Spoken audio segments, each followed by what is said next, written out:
Olá, sejam bem-vindos ao programa Espiritismo e Vida. Se você ainda não é inscrito aqui no canal, inscreva-se, deixa o seu like, compartilhe o vídeo, clica no sininho das notificações para você ficar por dentro de todas as novidades que acontecem por aqui e nos acompanhe também nas nossas redes sociais, no Instagram e no Facebook. Claro, né, gente? Sempre a gente pede a inspiração do nosso Mestre Jesus para que as nossas reflexões sejam sempre de acordo com os seus ensinamentos, né? A gente eleva o nosso pensamento nesse momento de reflexão, pedindo, Senhor, que o Senhor esteja conosco. Nós vamos falar sobre os avisos da criação. Pois é, né? É, esta mensagem está no livro O Espírito da Verdade. É uma mensagem de André Luiz pela psicografia do Valdo Vieira, né? E esse livro foi psicografado por Chico Xavier e Valdo Vieira. E é uma mensagem muito bacana que André Luiz traz. Ele vai começar dizendo que a presença divina constitui verdade perene. Até o silêncio da pedra fala em Deus, diz André Luiz. Allan Kardec diz em O Evangelho segundo o Espiritismo, lá no capítulo 15, item 9, que a verdade absoluta é patrimônio unicamente de espíritos da categoria mais elevada. E a humanidade terrena não poderia pretender possuí-la, porque não lhe é dado saber tudo, né? Ela somente pode aspirar a uma verdade relativa e proporcionada ao seu adiantamento, né? E nós, mesmo que ainda imperfeitos, né, habitando um planeta de provas e expiações, mesmo com toda a ignorância que nós trazemos dentro de nós, ainda assim a presença do nosso Pai é uma verdade em nós, da qual nós não conseguimos escapar, né? Mesmo que queiramos, quando nos entregamos aí a processos de rebeldia e revolta, né? Quando a gente compreende a nossa paternidade divina, que nós somos filhos de Deus, né, nós entendemos que jamais somos esquecidos por Ele. O Pai não nos relega em nenhum momento ao esquecimento, não nos deixa nunca a própria sorte, né? Nós somos sempre amparados, sempre, sempre, sempre, né? Então, André Luiz nos mostra que tudo, absolutamente tudo, nos mostra a verdade divina, né? Olha o que ele fala: o universo repousa na disciplina. O labirinto da selva revela a ordem em cada pormenor. E disciplina é um tema muito importante, né? Quem não ouviu a história de Chico Xavier, né, quando Emmanuel aparece para ele, chamando é, ao trabalho, né? Só que ele impõe três condições: disciplina, disciplina e disciplina. Então, a disciplina é a obediência às regras, aos superiores, aos regulamentos, né? À ordem. É aquela conduta que assegura o bem-estar dos indivíduos ou o bom funcionamento, né, de qualquer coisa. Emmanuel sempre abordou essa questão da disciplina, tamanha importância que esse tema tem, né? Tem um livro do Chico, que é o Doutrina e Escola. Nesse livro tem uma mensagem de Emmanuel explicando as questões da disciplina, vale a leitura, né? O Emmanuel fala assim, olha, paz no meio em que se vive, aceitar a disciplina. Êxito na própria ação, manter-se em disciplina. Sustentação de amigos, viver em disciplina. Melhorar condições, trabalho e disciplina. Tranquilidade em casa, cultivar disciplina. Vencer na própria vida, sempre mais disciplina. Então a gente vê como a disciplina é fundamental na nossa vida, né? E que perpassa aí por todos os setores dela. Ordem e disciplina, gente, existem nas leis que regem o universo. Basta que a gente observe a natureza, como Emmanuel mesmo exemplificou. Como André Luiz exemplificou, as estações do ano, o movimento da Terra, da Lua, dos astros, do cosmos, tudo demonstra ordem e disciplina, né? São fatores indispensáveis ao progresso, tanto individual quanto coletivo, porque sem disciplina não há avanço, né? Não há transformação moral, intelectual. A criatura que ela é indisciplinada, ela permanece como sempre foi. né, os seus vícios, as suas imperfeições, as suas debilidades, não encontram uma oposição firme da vontade, né? E aí acontece a repetição incessante dos mesmos erros, né? Então a disciplina ela atua no plano da vontade.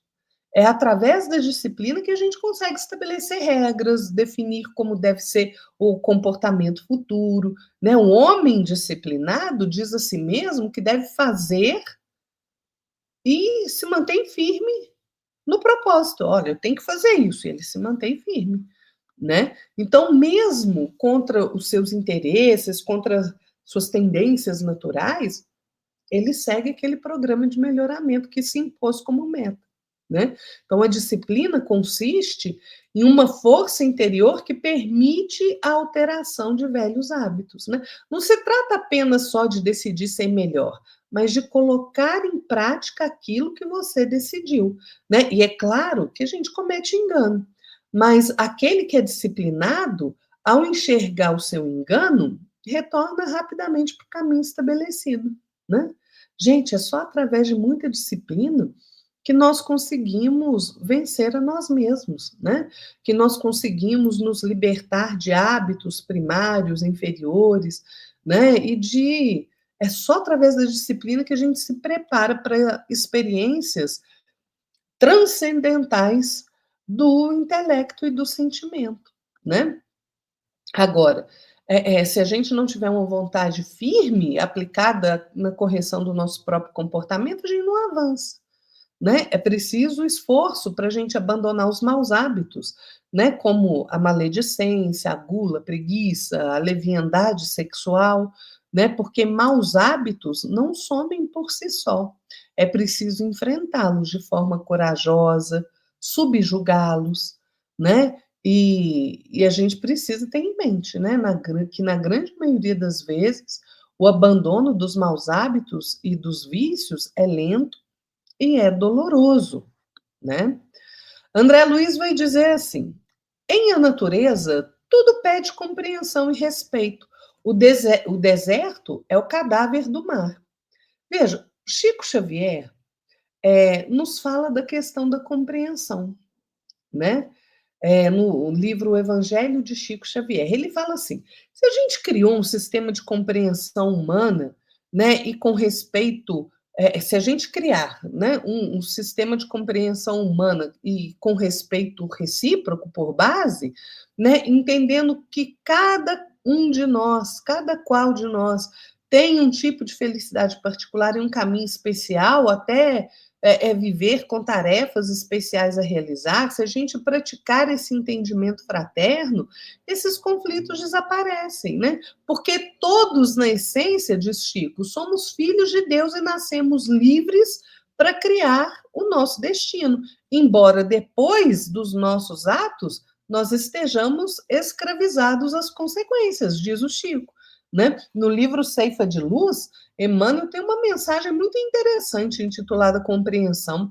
Ele fala que compreensão é tolerante, é prestimosa, que ela não sente inveja, que ela não se precipita, que ela não se ensoberbece em coisa alguma, né? Que ela não se desvaira em ambição, que ela não se apaixona pelos interesses próprios, que ela não se irrita, que ela não suspeita mal, que ela tudo suporta, tudo crê no bem, espera o melhor, sofre sem reclamar, que ela não se regozija com a injustiça e sim procura ser útil em espírito à verdade.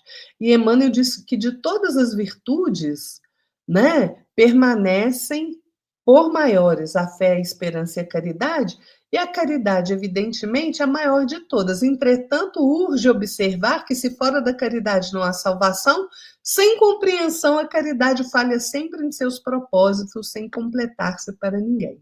Emmanuel é ótimo, né? Então, a gente precisa compreender que quando a gente compreende que a gente deve a nós mesmos a conquista da paz, nada mais nos detém os passos, né? No caminho do bem. Quando a gente compreender que nós somos os artífices da nossa própria felicidade, do nosso próprio destino, ninguém consegue impedir que nós trabalhemos por ele, né? Por ela, né? Pela nossa felicidade.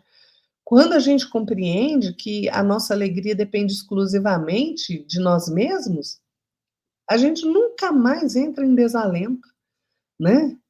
Quando a gente compreender que a nossa vida é resultado das nossas atitudes, nada, absolutamente nada mais nos desvia do cumprimento do dever, né? A gente precisa compreender que a colheita de hoje corresponde exatamente à semeadura de ontem. E a colheita do amanhã depende da semeadura de hoje.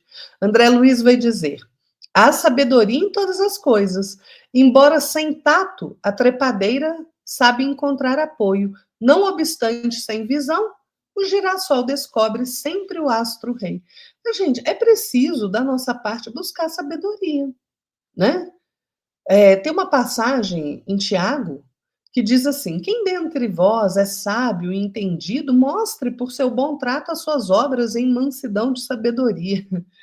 Pois é, muitas pessoas, gente, milhares de pessoas, se acham donas aí dos tesouros da instrução, né? Multiplicam títulos, né, no campo social para fugir de forma incompreensível do trabalho da fraternidade. Não, eu sou doutor, eu sou não sei o que lá, isso aí eu não posso fazer.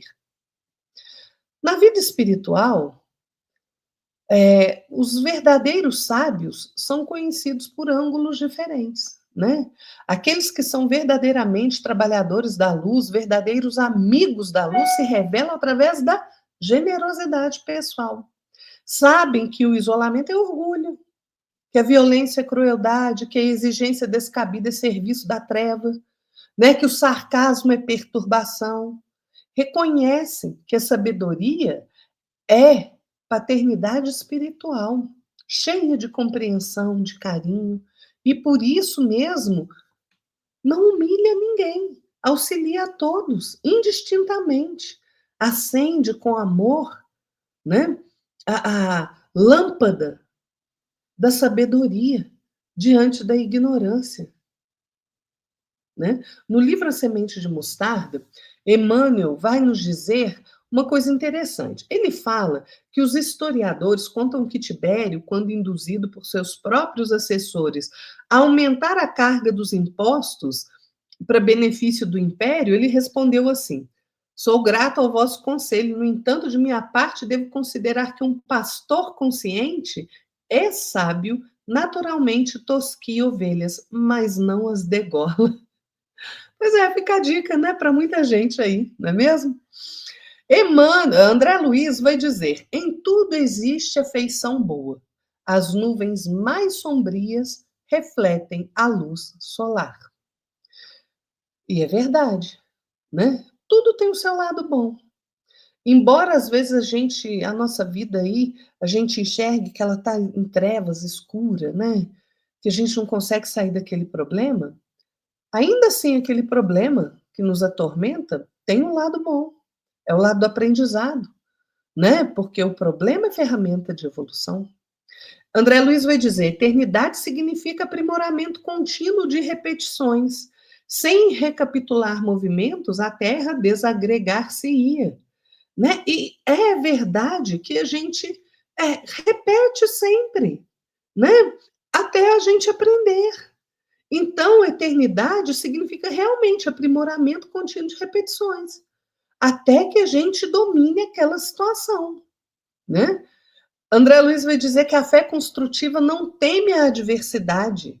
O penhasco no dilúvio é ponto de segurança. Veja, a fé é a mãe dos sentimentos nobres, dos grandes feitos, né? O homem que tem fé profunda, firme, convicto, é imperturbável, né? Diante de qualquer perigo do mundo, diante de qualquer tribulação, ele permanece em equilíbrio. Mas a fé precisa repousar em bases sólidas, que só o livre exame, o livre pensar, a liberdade de pensamento oferecem, né? Porque aí, em vez de dogmas, de mistérios, a fé reconhece que só os princípios decorrentes da observação direta, do estudo das leis naturais, é que nos mostra a verdade. E esse é o caráter da fé espírita, né? Sem dogmas, sem mistérios, né? Parte da observação, a fé raciocinada. não é? André Luiz vai dizer assim: a obediência não dispensa firmeza. Humilhada e submissa, a água se amolda a qualquer recipiente, mas resoluta e perseverante atravessa o rochedo. Não é? Pois é. Gente, a gente não pode ter uma atitude passiva na vida, não. A gente tem que ter uma atitude ativa. E atividade, às vezes, exige firmeza, porém, firmeza não é violência. Que isso seja bem entendido, né? André Luiz diz: toda empresa solicita cultura e prática.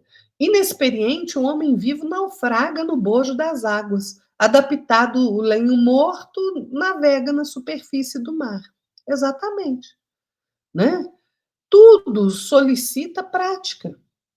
Né? Se você vê ali uma árvore que está ali, né, aquele tronco de árvore ali, você consegue, né, fazer com que ele navegue na superfície do mar. Agora entra no mar aí para você ver, você afunda, né?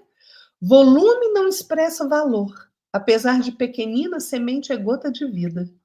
Pois é. Emmanuel nos diz que nada na vida, né, que na vida não va, desculpa, Emmanuel nos diz que na vida não vale tanto o que temos, nem tanto importa o que somos. Vale aquilo que a gente realiza com aquilo que a gente possui. E, acima de tudo, importa o que fazemos de nós. André Luiz continua dizendo: a palavra feliz constrói invariavelmente. Na linguagem do pássaro, todo som faz melodia. Pois é, por que a gente tem que ficar destilando ódio através da palavra? Tristeza. Vamos pensar nisso, né? Valor e humildade são expressões de inteligência sublime. Se o cume mais alto recebe a chuva em primeiro lugar, o vale mais baixo recolhe ao fim a maior parte da água. Né? Exatamente. Valor e humildade são sinônimos de inteligência.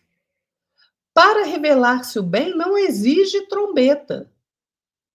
Conquanto invisível, a onda de perfume muitas vezes nutre e refaz.